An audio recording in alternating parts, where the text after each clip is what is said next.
మాగంటి సునీత గారు గెలుస్తారని అనుకుంటాను. గెలుస్తుంది కూడా. ఎందుకంటే గోపీనాథ్ చేసిన సేవలు, ఆయన అందుబాటులో ప్రజలకు ఉన్నాడు ఇన్ని రోజులు. మూడోసారి గెలిచిండు. ఆయన టీడీపీలో ఉన్నప్పుడు చేసిండు, తర్వాత టీఆర్ఎస్లో కూడా చేసిండు. అదొకటి. ఇంకా ఫస్ట్ ప్రభుత్వం మీద వ్యతిరేకత కూడా ఉంది ఫస్ట్. తర్వాత ఆమె సానుభూతి, కొంచెం లేడీ కదా ఆయన భార్య. ఆయనతో 5 ఏళ్ళు చేసేది పోయింది కదా, 2 సంవత్సరాలు చేసి పోయింది కనుక ఆమె గెలుస్తుందని మేము అనుకుంటాను. ఇక్కడ BRS versus Congress tough fight అంటున్నారు, నిజమేనా? అట్లా ఏం లేదు. మాకైతే ప్రచారంలో ఉన్నాం, చాలా ఈజీగా అనిపిస్తుంది. ప్రతి ఒక్కరూ ఈజీగానే ఉంది. నవీన్ యాదవ్ కాంగ్రెస్ పార్టీ నుంచి కడుతున్నాడు. గతంలో ఆల్రెడీ ఒకసారి ఓడిపోయాడు. ఇప్పుడు గెలిచే ఛాన్స్ ఏమన్నా ఉందా? ఎందుకంటే కాంగ్రెస్ పార్టీ చాలా వ్యతిరేకత ఉంది కదా. లేదు, గెలిచే ఛాన్సే లేదు ఆయనకు.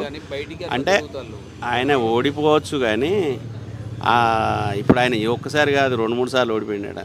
అది కాదు, పక్క పెట్టండి. ఆ క్యాండిడేట్ వల్లనో మరి లేకుంటే పార్టీ కూడా కరెక్ట్ కాదు. ఇప్పుడు ఆ పార్టీ కూడా వ్యతిరేకతతో ఉన్నది. ఆయన క్యాండిడేట్ కూడా కరెక్ట్ క్యాండిడేట్ కాదని చాలామంది అంటారు. మేమే పోతాను కదా ఓటర్లది. ముఖ్యమంత్రి గారు మొన్న కొన్ని వాక్యాలు రిలీజ్ చేస్తారు. ఇక్కడ కాంగ్రెస్ గెలిపించకపోతే పథకాల కట్టు మీకు కరెంట్ రాదు, రేషన్ రాదు అని. దానిపైన మీ అభిప్రాయం ఏంటి? ఇక అది జనాలు చూస్తారు. అసలు ఇది ఒక్కటి ఓడిపోతే అసలు ఇచ్చేది ఎవరు? ఆయన గవర్నమెంటే కదా, ఆయనే కదా సీఎం. ఎవరు ఈమె సునీత గెలవగానే సునీత మార్చేస్తుందా?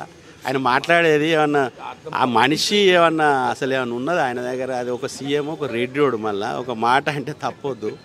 అట్లాంటి గలీజ్ మాటలు, అట్లాంటి ఉల్టా మాటలు మాట్లాడతాడు. ఎవరిని బెదిరిస్తాడు ఆయన? జనాలను బెదిరిస్తే ఊకుంటారా జనాలు?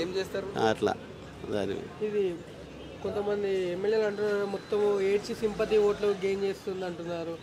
మరి మొన్న నవీన్ నాయక్ కూడా ఏడిచిండు కదా, వాళ్ళ అయ్య గురించి ఏదో ఎమోషన్లో వస్తూనే ఉంటాయి. భర్త పోయిండు, దానికి వాళ్ళు తప్పు పట్టడం అంటే ఎంతవరకు సిగ్గు ఉండాలి కొద్దిగానన్నా. మన ఇంట్లో ఆడవాళ్ళు ఉంటారు, మనవాళ్ళు ఉంటారు, కనీసం ఎవరికైనా ఉంటుంది కదా కొద్దిగా.